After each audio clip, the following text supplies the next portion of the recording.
एक गांव में शिवानी अपने माता पिता और बड़ी बहन खुशबू के साथ रहा करती थी। बचपन में शिवानी बीमार हो गई थी, जिसकी वजह से उसके चेहरे पर बहुत निशान हो गए थे और उसका रंग थोड़ा काला पड़ गया था। वहीं दूसरी तरफ खुशबू बहुत ही सुंदर थी। उसके उसके पिता शहर में एक बड़ी कंपनी में काम करते थे, जिस वजह से घर में किसी भी प्रकार की कोई कमी नहीं थी। वहीं दूसरी तरफ खुशबू बहुत ही जिद्दी और मतलबी लड़की थी। वो शिवानी को बिल्कुल पसंद नहीं करती थी। सुनो बेटी शिवानी, तुम ये चाय अपनी बहन खुशबू को दे आओ। ठीक है माँ, मैं अभी चाय देकर आती हूँ। शिवानी चाय लेकर खुशबू के कमरे में जाती है। तेरी हिम्मत कैसे हुई सुबह सुबह अपनी गंदी शक्ल दिखाने की? दीदी, मैं तो बस आपके लिए चाय लेकर आई हूँ। खुशबू चाय को देखकर उसे जमीन पर फेंक देती है। तो आज के बाद अपने इन काले हाथों से मेरे लिए कभी कुछ लेकर मत आना। सुबह सुबह मुझे अपने दर्शन करा दिए, अब मेरा सारा दिन खराब जाएगा। खुशबू गुस्से से बाहर चली जाती है। क्या बात है बेटा, इतने गुस्से में क्यों हो? किसी ने कुछ कहा क्या? पिताजी, आपकी इस लाडली बेटी ने सुबह सुबह मेरा दिमाग खराब कर दिया। और माँ, मैंने आपको कितनी बार कहा है कि इस कलमुही को मेरे कमरे में मत भेजिए, जिसकी वजह से मेरा सारा दिन खराब हो जाता है। बेटा, तुम ये कैसी बातें कर रही हो? अपनी बहन के बारे में ऐसा बोलते हुए तुम्हें शर्म आनी चाहिए। मेरी कोई बहन नहीं है पिताजी, ये हमेशा मेरी हर जगह बेइज्जती करवाती है, पर आप सभी बस इसी की साइड लेते हैं। मुझसे तो कोई प्यार नहीं करता। इतना कहकर खुशबू गुस्से से वहाँ से चली जाती है। शिवानी बेटा, इसकी बातों का बुरा मत मानना, ये तुम्हारी बड़ी बहन है। जाने अनजाने में ये तुम्हें कुछ भी बोल देती है। अरे माँ, मैं दीदी की बातों का कभी बुरा नहीं मानती। स्कूल में भी खुशबू अपनी छोटी बहन का बहुत मजाक बनाती थी। अरे दोस्तों, तुम ही बताओ, ये कलू माई क्या मेरी बहन लगती है तुम्हें? तुम सबको पता है ये हमारे घर में काम वाली थी और ये हमारा घर छोड़कर भी चली गई थी। उसके बाद मेरी मम्मी ने इसे पाल पोस कर इतना बड़ा कर दिया। इतना सुनकर शिवानी रोते रोते वहाँ से चली जाती है। घर आने के बाद, दीदी आप भले ही मुझे कुछ भी बोल दो, मुझे कुछ भी बुरा नहीं लगता, लेकिन आप दूसरों के सामने मेरा इस तरह मजाक मत बनाया करो दीदी, मुझे बिल्कुल अच्छा नहीं लगता। जैसी तू है मैं बिल्कुल वैसा ही बोलती हूँ, अपने पास से थोड़ी कुछ बोलती हूँ तुझे, फिर तुझे क्यों बुरा लगता है? जा यहाँ से और अपनी ये नकली आंसू मुझे मत दिखा, निकल जा मेरे कमरे से। रोते रोते शिवानी वहाँ से चली जाती है। कुछ दिनों बाद खुशबू अपने पिता से कहती है, डैड, मेरी कुछ सहेलियाँ गोवा घूमने जा रही है, मैं भी उनके साथ घूमने जाऊंगी। ये क्या मतलब बेटा? ये क्या मतलब बेटा? तुम हमें बता रही हो या हमसे पूछ रही हो? डैड, मैं आपसे पूछ रही हूँ कि मुझे गोवा जाना है। ठीक है बेटा, मैं तुम्हें गोवा जरूर जाने दूंगा, लेकिन एक शर्त पर, तुम्हें शिवानी को भी अपने साथ ले जाना होगा। ये क्या बोल रहे हो आप डैड? मैं इस कलमुही को कभी भी अपने साथ लेकर नहीं जाऊंगी, और वैसे भी ये ट्रिप मेरी सहेलियों के साथ है। ठीक है, अगर तुम शिवानी को अपने साथ लेकर नहीं जाओगी तो तुम अकेले भी गोवा घूमने बिल्कुल नहीं जाओगी। पिताजी, मेरा गोवा जाने का बिल्कुल भी मन नहीं है, आप दीदी को जाने दीजिए। देख लिया डैड, इसका गोवा जाने का बिल्कुल भी मन नहीं है, आप इसे यही रहने दीजिए। मैंने एक बार जो बोल दिया सो बोल दिया, जाओगी तो तुम दोनों जाओगी, वरना एक भी नहीं। ठीक है, जैसे आपकी मर्जी।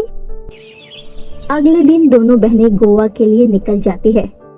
आज तो मैं इसे सबक सिखा कर रहूंगी, हमेशा मेरी बेइज्जती करवाती रहती है, मैं इसे यहीं छोड़ जाऊंगी। क्या हुआ खुशबू, इतने गुस्से में क्यों है? सब ठीक तो है ना? अरे यार, ये मेरी कलमुही बहन हमेशा मेरा मूड खराब करती है। मेरे दोस्तों के साथ मेरी ट्रिप थी और ये कलमुही यहाँ पर भी मुंह उठाकर चली आई।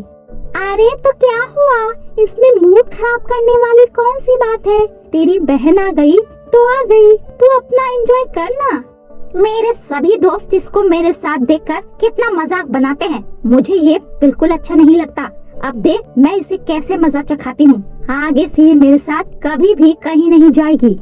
खुशबू शिवानी के पास जाती है और कहती है, सुन शिवानी, यहाँ क्या कर रही है तू? चल जल्दी से चलकर मेरी नाव में बैठ, हम समुद्र में घूम कर आते हैं।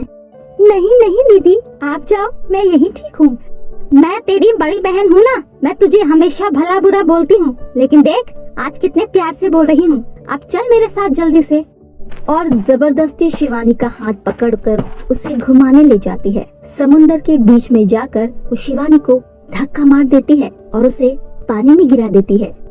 दीदी मुझे बचा लो दीदी, आप मेरे साथ ऐसा कैसे कर सकती हो? दीदी ऐसा मत करो, दीदी मैं मर जाऊंगी। हाँ मर जाएगी तो मर जा, कम से कम मुझे तेरी ये काली शक्ल तो नहीं देखनी पड़ेगी। इतना कहकर खुशबू हंसते हुए वहाँ से चली जाती है। शिवानी जैसे तैसे तैरकर समुद्र के दूसरे किनारे पहुँच जाती है और वहाँ जाकर रोने लगती है। तभी वहाँ पर एक बूढ़ी औरत आती है और कहती है, बेटा तुम रो क्यों रही हो? शिवानी उस बूढ़ी औरत को सारी बात बताती है। तुम्हारे साथ बहुत गलत हुआ है बेटा, चलो मेरे साथ मेरे घर चलो, वहाँ थोड़ी देर आराम कर लेना। शिवानी बुढ़िया के साथ उसके घर चली जाती है। बुढ़िया माई, आपके घर में कोई नहीं है क्या? नहीं बेटा, इस पूरे घर में मैं अकेली ही रहती हूँ। आप एक काम कीजिए, आप आराम कीजिए और मैं आपके लिए खाना बना देती हूँ। शिवानी बुढ़िया के लिए खाना बनाती है और दोनों मिलकर खाना खाते हैं। शिवानी अब उस बुढ़िया की बहुत सेवा करने लगी थी। बेटा मेरे पास एक धन से भरी पोटली है, अगर तुम कुछ और दिन मेरे साथ रहोगी तो मैं वो धन की पोटली हमेशा के लिए तुम्हें दे दूंगी। मैं बहुत ही बीमार रहती हूँ और मैं बहुत ही जल्द मरने वाली हूँ बेटा। अम्मा जी मुझे आपकी पोटली नहीं चाहिए, अगर आप चाहती हैं तो मैं आपके साथ कुछ और दिन रुक जाऊंगी और आपकी सेवा करूंगी। शिवानी कुछ और दिन उस बूढ़ी औरत के साथ रुक जाती है और उनकी सेवा करने लगती है। ये देखकर वो बहुत खुश हो जाती है और एक दिन वो बुढ़िया एक खूबसूरत सी परी बन जाती है। कौन है आप? बेटी मैंने तुम्हें रोते हुए देखा था, तब मैंने सोचा क्यों न तुम्हारी परीक्षा ली जाए, लेकिन सच में तुम एक बहुत अच्छी और नेक दिल की लड़की हो। भले ही तुम्हारा रंग कितना भी काला क्यों न हो, लेकिन तुम में ईमानदारी बहुत है, इसीलिए मैं तुम्हें कुछ देना चाहती हूँ।